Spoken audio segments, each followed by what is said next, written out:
மேற்கு தொடர்ச்சி மலை பார்க்கறதுக்கு பிரம்மாண்டம். நிறைய விஷயங்களை நம்ம உள்ள விஷயங்கள்லாம் பேசிகிட்டு இருக்கோம். மரங்கள், பறவைகள், விலங்குகள், புலிகள், யானைகள் நிறைய பேசிகிட்டு இருக்கோம். சரணாலயங்கள் பற்றியும் கூட நம்ம பேசணும். அதை எப்படி பாதுகாக்கிறதுக்கு என்னென்ன திட்டங்கள் இருக்குது அப்படிங்கிறத கூட சில விஷயங்கள் நம்ம பேசணும். இப்போது இந்த மேற்கு தொடர்ச்சி மலையுடைய புவியியல் அமைப்பு, நிலவியல் அமைப்பு, இந்த மாதிரி விஷயங்களை நம்ம பேச போகிறோம். இந்த மலைத்தொடர் குஜராத்தில் தபதி ஆற்றங்கரையில் ஆரம்பித்து குஜராத், மகாராஷ்டிரா, கர்நாடகா, கோவா, கேரளா மற்றும் தமிழ்நாடு இந்த மாநிலங்கள் வழியாக தோராயமாக ஒரு 1600 கிலோமீட்டர், அதாவது 990 மைல் ஓடி இந்தியாவுடைய தென்முனையில் மருந்துவாழ் மலையில் முடிவடையுது அப்படின்னு சொல்றதுதான் ஒரு ஆராய்ச்சியில் கண்டுபிடிச்சிருக்கிறது. இந்த மலைகள் அதிகமான பரப்பளவை கொண்டிருக்கிறதாலும் ஒரு 40% பகுதிகளை ரொம்ப வடிகட்டி சிக்கலான நதிக்கரை வடிகால் அமைப்புகளுக்கான நீர்பிடிப்பு பகுதியாகவும் இந்த மலைகள் இருக்கு. சிக்கலான அப்படிங்கிற வார்த்தை நீங்க கவனிக்கணும். ஏன்னா மழை அதிகமாக இருக்கக்கூடிய பகுதிகளில் இந்த நீர்பிடிப்பு பகுதிகள் மனிதனுக்கு மிகவும் பயன்படுத்தக்கூடிய வகையில் நம்ம அதை மாற்றிக்க வேண்டியிருக்கு. நிறைய விஷயங்கள் நம்ம அப்படி மாற்றியிருக்கோம். அதாவது மேற்கு தொடர்ச்சி மலையில் மழை அதிகமாக இருக்கக்கூடிய இந்த பகுதி உலகின் 10 வெப்பமான பல்லுயிர் பெருக்க பகுதிகளில் ஒன்றாகவும் சொல்கிறாங்க. இந்த மேற்கு தொடர்ச்சி மலையில் நான் முன்னாடியே சொல்லியிருக்கேன், கண்டுபிடிக்கப்படாத பல உயிரினங்கள் இன்னும் வாழ்கின்றன. குறைந்தபட்சம் 325 வெரைட்டி அச்சுறுத்தக்கூடிய உயிரினங்கள் இங்கே இருக்குது அப்படின்னு சொல்கிறாங்க. இந்த மேற்கு தொடர்ச்சி மலைக்கும் அரபிக் கடலுக்கும் இடையில் உள்ள ஒரு குறுகிய கடற்கரை சமவெளி வடக்கு பகுதி கொங்கன் அப்படின்னு சொல்றாங்க. மத்திய பகுதியை கனரா அப்படின்னு சொல்றாங்க. தெற்கு பகுதி மலபார் அப்படின்னு சொல்றாங்க. மகாராஷ்டிராவில் இருக்கக்கூடிய மலைத்தொடர்களுக்கு கிழக்கே இருக்கக்கூடிய மலை அடிவார பகுதி தேஷ் அப்படின்னு சொல்றாங்க. மத்திய கர்நாடக மாநிலத்தில் கிழக்கு மலை அடிவாரம் மலே நாடு என்று அழைக்கப்படுது. மகாராஷ்டிரா மற்றும் கர்நாடகாவில் சயாத்ரி மலை என்று சொல்றாங்க. மேற்கு தொடர்ச்சி மலைகள் வடமேற்கு தமிழ்நாட்டின் நீலகிரி மலையில் கிழக்கு தொடர்ச்சி மலையை சந்திக்குது. நீலகிரி தென்கிழக்கு கர்நாடகாவில் உள்ள பிலிகிரி ரங்கா மலைகளை சேவராய் மற்றும் திருமலை மலைகளோட இணைக்குது. பால்காடு இடைவெளிக்கு தெற்கே ஆனை மலைகள், மேற்கு தமிழ்நாடு மற்றும் கேரளாவில் அமைந்துள்ள ஏலக்காய் மலைகள், அப்புறம் ஆரியங்காவு கணவாய் மற்றும் கன்னியாகுமரிக்கு அருகில் இருக்கக்கூடிய ஆரல்வாய்மொழி கணவாய் உள்பட மேலும் தெற்கே சிறிய எல்லைகளோட இந்த மேற்கு தொடர்ச்சி மலை அமைஞ்சிருக்கு. இதெல்லாம் இதனுடைய புவியியல் அமைப்பு தான் நம்ம இப்போ பேசணும். அடுத்து பார்த்தீங்கன்னா நீர்நிலைகள். மேற்கு தொடர்ச்சி மலையில் உருவாகக்கூடிய முக்கிய நதி அமைப்புகள் கோதாவரி, காவேரி, கிருஷ்ணா, தாமிரபரணி மற்றும் துங்கபத்ரா.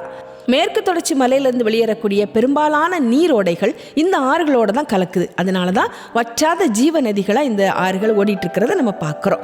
மேலும் பருவமழை மாதங்களில் அதிகமான அளவு தண்ணீரை இது கொண்டு வரதுனால தான் இந்த பருவமழை காலங்களில் அதிகமான வெள்ளப்பெருக்கு வரத்துக்கும் காரணமாக இருக்குது. இந்த ஆறுகள் நிலத்தோட சாய்வு காரணமாக கிழக்கே பாய்ந்து வங்காள விரிகுடாவில் கலக்கிறது.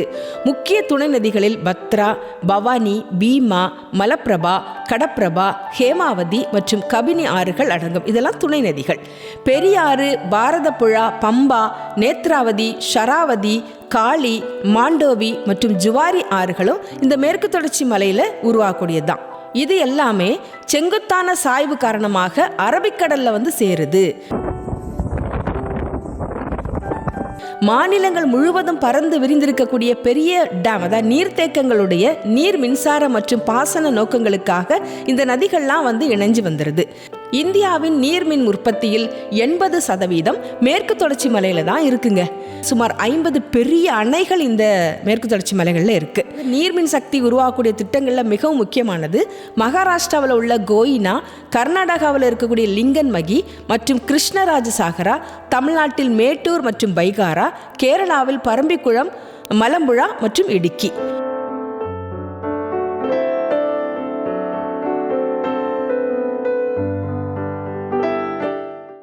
மழைக்காலங்களில் இடைவிடாத மழையினால் நிரம்பி பல நீரோடைகள் மலை ஓரங்கள்ல இருந்து வெளியேறி ஏராளமான நீர்வீழ்ச்சிகளுக்கு வழிவகுக்கும். முக்கிய நீர்வீழ்ச்சிகள் பார்த்தீங்கன்னா தூத் சாகர், உஞ்சல்லி, சத்தோடி, மக்கோடு, ஒகேனக்கல், ஜோக் ஃபால்ஸ், குஞ்சிக்கல், சிவசமுத்திரா, மீன்முட்டி, அடியன்பரா, அதிரப்பள்ளி மற்றும் குற்றாலம் ஆகியவை அடங்கும்.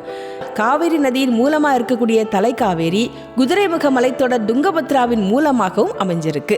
மேற்கு தொடர்ச்சி மலைகளில் நீலகிரியில் இருக்கக்கூடிய ஊட்டி, கொடைக்கானல் மற்றும் பழனி மலையில் பேரிஜம், பூக்கோடு ஏரி, கர்லாடி ஏரி, அப்புறம் கர்லாடி ஏரியில் பார்த்தீங்கன்னா பெரிய பெரிய ஏரிகளோட மனிதனால் உருவாக்கப்பட்ட ஏரிகள் நிறைய இருக்காங்க. நீர்த்தேக்கங்களும் நிறைய இருக்குது. வாகமன் ஏரி, தேவிக்குளம், லக்ஷ்மி, இடுக்கி, இது எல்லாமே வந்து பெரிய பெரிய நீர்த்தேக்கங்கள். இடுக்கி அணையை நீங்கள் கற்பனை பண்ணி பாருங்கள், அந்த ஆர்ச் டேம் வந்து ரொம்ப பெரிய அணை இல்லையா? இந்த நீர்பிடிப்பு பகுதியும் இந்த மேற்கு தொடர்ச்சி மலையில் தான் அமைஞ்சிருக்கு.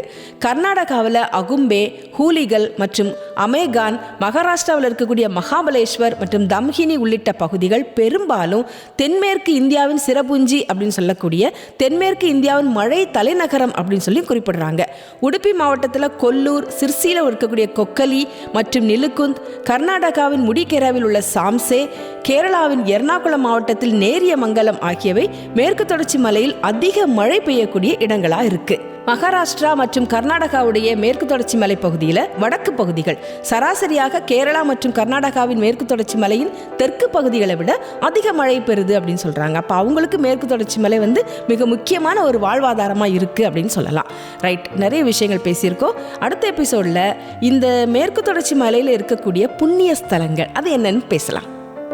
மேற்கு தொடர்ச்சி மலை பற்றி மேலும் தெரிந்து கொள்ள தாடகை மைந்தர்களுடன் இணைந்திருங்கள்.